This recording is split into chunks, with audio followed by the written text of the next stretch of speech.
പുറപ്പാട് അധ്യായം 7. ഫറവോയുടെ മുന്നിൽ. കർത്താവ് മോശെയോട് പറഞ്ഞു, ഇതാ, ഞാൻ ഫറവോയ്ക്ക് നിന്നെ ദൈവത്തെപ്പോലെ ആക്കിയിരിക്കുന്നു. നിന്റെ സഹോദരനായ അഹരോൻ നിന്റെ പ്രവാചകനായിരിക്കും. ഞാൻ നിന്നോട് കൽപ്പിക്കുന്നതെല്ലാം നീ അഹരോനോട് പറയണം.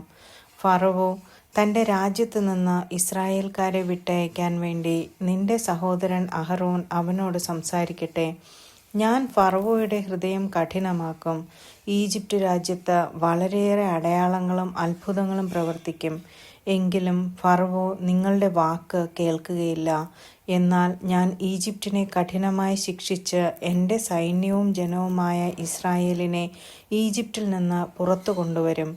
ഞാൻ ഈജിപ്റ്റിനെതിരെ കൈനീട്ടി ഇസ്രായേൽ മക്കളെ അവരുടെ ഇടയിൽ നിന്ന് മോചിപ്പിച്ചു കഴിയുമ്പോൾ ഞാനാണ് കർത്താവെന്ന് ഈജിപ്റ്റുകാർ മനസ്സിലാക്കും.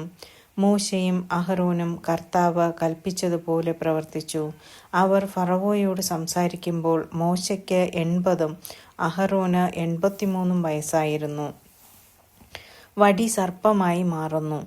കർത്താവ് മോശയോടും അഹരോനോടും പറഞ്ഞു, ഫറവോ നിങ്ങളോട് ഒരടയാളം ആവശ്യപ്പെടുന്ന പക്ഷം നീ അഹരോനോട് നിന്റെ വടിയെടുത്ത് ഫറവോയുടെ മുൻപിലിടുക എന്ന് പറയണം. അത് സർപ്പമായി മാറും. മോശയും അഹരോനും ഫറവോയുടെ അടുക്കൽ ചെന്ന് കർത്താവ് കൽപ്പിച്ചതുപോലെ പ്രവർത്തിച്ചു. അഹരോൻ വടി ഫറവോയുടെയും സേവകരുടെയും മുൻപിലിട്ടു. അത് സർപ്പമായി. അപ്പോൾ ഫറവോ വിജ്ഞന്മാരെയും മന്ത്രവാദികളെയും വിളിച്ചു വരുത്തി. തങ്ങളുടെ മാന്ത്രിക വിദ്യയാൽ ഈജിപ്റ്റിലെ മന്ത്രവാദികളും അപ്രകാരം ചെയ്തു. അവർ ഓരോരുത്തരും തങ്ങളുടെ വടികൾ നിലത്തിട്ടപ്പോൾ അവ സർപ്പങ്ങളായി മാറി. എന്നാൽ അഹരോന്റെ വടി അവരുടെ വടികളെ വിഴുങ്ങിക്കളഞ്ഞു. കർത്താവ് പറഞ്ഞതുപോലെ ഫറവോയുടെ ഹൃദയം കഠിനമായി. അവൻ അവരുടെ വാക്ക് കേട്ടില്ല. ജലം രക്തമായി മാറുന്നു.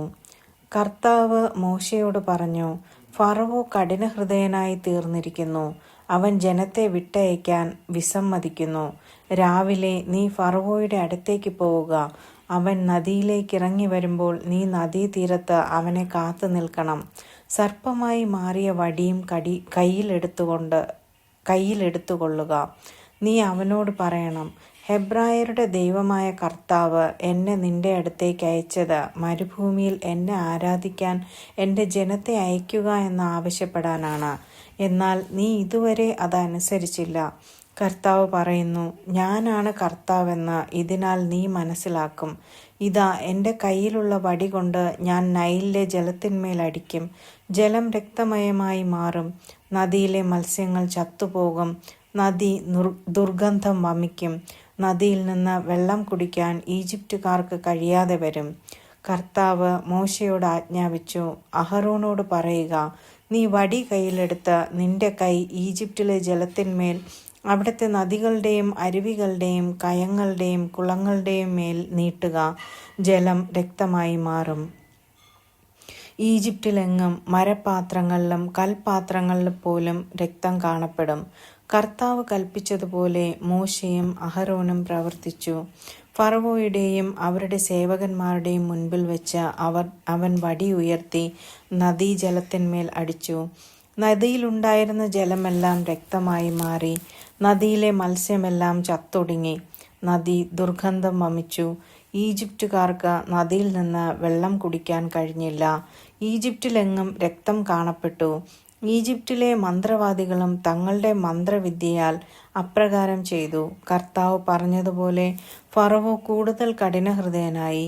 അവൻ അവരുടെ വാക്ക് കേട്ടുമില്ല. ഫറവോ തൻ്റെ കൊട്ടാരത്തിലേക്ക് മടങ്ങിപ്പോയി. ഇക്കാര്യം അവൻ ഗൗനിച്ചില്ല. നദീജലം കുടിക്കുക അസാധ്യമായി തീർന്നപ്പോൾ ഈജിപ്റ്റുകാർ കുടിക്കാൻ വെള്ളത്തിനു വേണ്ടി നദീതീരത്ത് കുഴികളുണ്ടാക്കി. കർത്താവ് നദിയെ പ്രഹരിച്ചിട്ട് 7 ദിവസം കഴിഞ്ഞു. ആമേൻ.